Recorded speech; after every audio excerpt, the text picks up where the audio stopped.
through that last one, get to fight in the garden. I mean, is that like a? Are you old enough to have that be like a childhood dream, or is that not that big of a deal? Yeah, no, it's definitely old enough to be a child at the garden. I mean, come on, the world's famous arena. You know, it was amazing.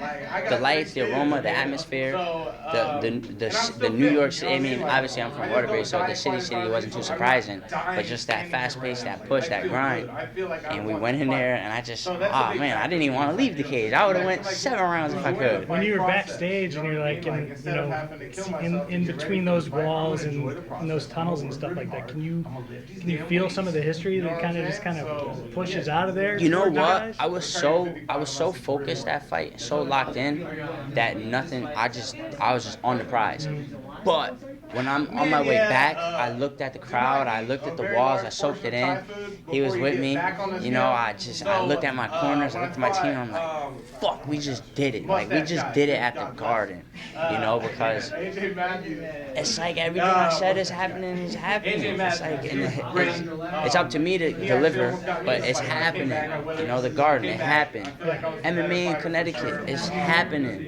You know, I'm on the card right now for the first show. I'm making history. I'll make history again here, being the headliner. It's beautiful. But I'm not looking too far ahead. Obviously, Saturday I got a tough task. I got to handle the task. But it's amazing. This is amazing. Obviously, at that Garden fight, you had to get a win. I mean, that's crucial. You have to. And you got one. Are you okay with going the distance to get a win like that? And are you one of those guys who says, all right, this is kind of a good thing. We can turn this in. I don't need to have a 6-second highlight reel knockout. I can take something out of being in the cage for 15 minutes and walking out of there. Yeah, you know, the fight that I had to fight, you know, for the opponent that I fought, you know, obviously a finish is good, but we're in there fighting. He's not going to give me nothing, and I can't jeopardize my well-being to try to create something that's not there. He was running around the whole time, so if I got to sit there and touch him with 50 jabs a night, I'll do that. You know, if he shoots, I'll sprawl, I'll take his back. If he tries to engage in a firefight with me, I'll fire back, you know. You can't force somebody to fight you, so that fight, I had to win. This fight, I can't. I'm in there. You could train as much as you want. You could go over as many techniques as you want, but at the end of the day, a fight is just going to be a fight. Sure. And you feel like that's going to be the same thing on Saturday night. You know now that you can't go out there thinking that a highlight is going to happen. No, I know. If it comes. I know if I touch these guys, they go down. You know, I cracked them with the first solid shot in the first round.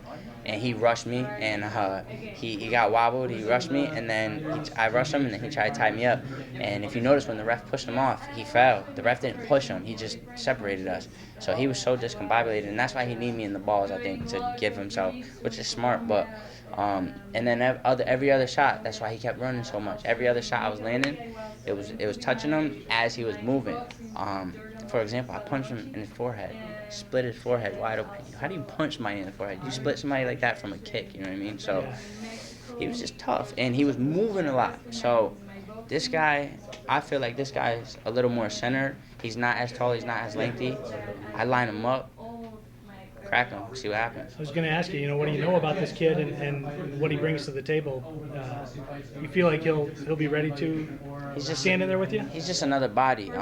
He probably, I've seen him, training boxing and stuff like that, going to little jiu-jitsu gyms around the area, close like Massachusetts and stuff like that.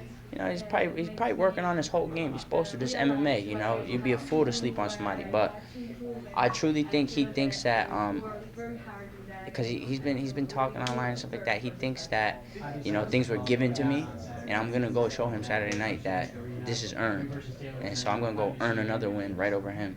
Talk to me about, you're fighting in Connecticut again, nothing new, but there is more of a sort of historic aspect to this one, being in Connecticut proper and not on tribal ground.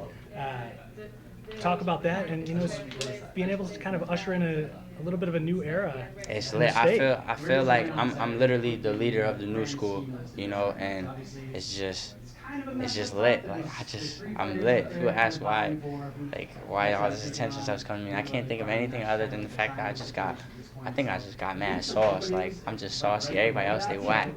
And even if they dripping, I got sauce. So It's dope, man. And like I said, I don't want to make it anything bigger than it's a fight, because then that's just added stuff. But afterwards, I feel like afterwards everybody will see, Bellator will see, the fans will see, the videographers will see, the media will see that this is it. You know, not for nothing. I've been saying it.